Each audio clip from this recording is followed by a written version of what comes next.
Creamline, humina na nga ba? Worst conference for Creamline? Coach Sherwin, wrong move. Mga dapat gawin at improve ng Creamline for semi-final round. Pero bago yan mga kabalibulista, ay huwag niyo munang kalimutan na mag-subscribe sa aking channel at click niyo na rin ang notification bell para lagi kayong updated sa bagong videos. Creamline, humina na nga ba?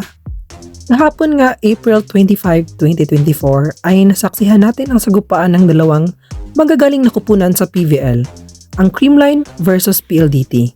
Unang set pa lang ay dikitan ang score, pero sa huli ay namayagpag pa rin ang defending champs. Sa set 2 ay nabaliktad ang kwento. Uminit kaagad si Davison at Santos sa unang set pa lamang, dahilan ng paggabaon ng Creamline. Sa unang parte ng set 3 ay muling nagdikitan ang puntos ng dalawang kupunan. Sagutan lang ng malalakas na palo sina Davison at Galanza. Pero this time, starting 6 na si Pons at si Valdez naman ay bangko.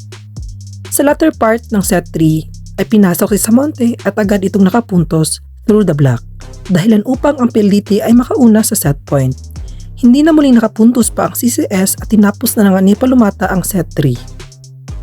Sa set 4 ay muling ibinalik si Valdez at pinasok si Carlos. Kagaya sa set 3, tikdikan pa rin ang PLDT at Creamline sa unang parte ng laro. Ngunit nung papalapit na matapos ang set, nag-init ang tambalang Santos at Davison. Walang sagot ang Creamline sa mga palo ng dalawa.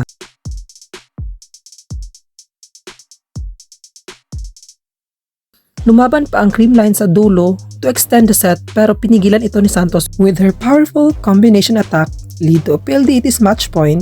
Then Baron ended the match with a solid block to Galanza.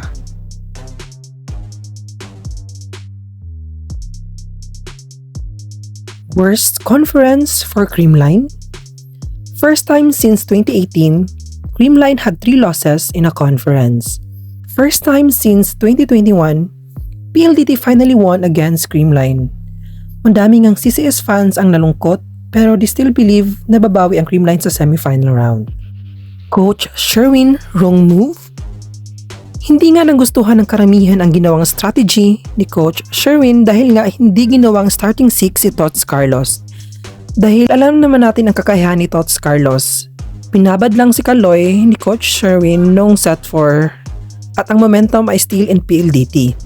Bantay sarado si Valdez at hindi nakakapatay ng bola si Michelle Gumabaw at hindi naman masyadong nabibigyan ng bola si Galanza dahilan ng kanilang pagkatalo. Mga dapat gawin at i-improve ng Creamline. First, ang kanilang receive at floor defense. Alam naman natin na kung walang receive or also known as first ball, ang isang kupunan ay malabo talaga itong manalo sa kanilang kalaban.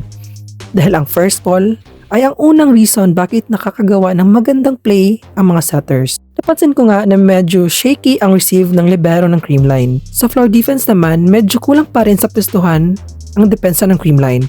Minsan pag namablock ang spikers nila ay walang nag-cover sa likod at nagtitingin na lang ito.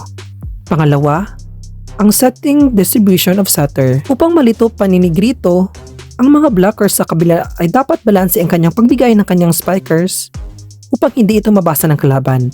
Pansin ko rin na kapag nasa long rally na ay narattle ito at minsan ay nagkaka-error.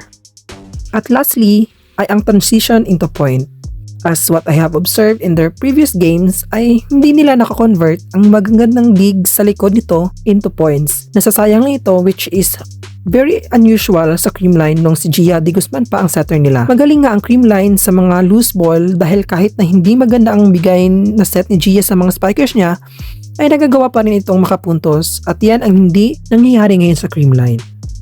This is just my observation sa mga previous games ng Creamline.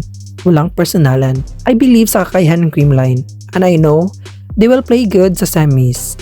And good luck sa 4 na contenders ng semi-final round.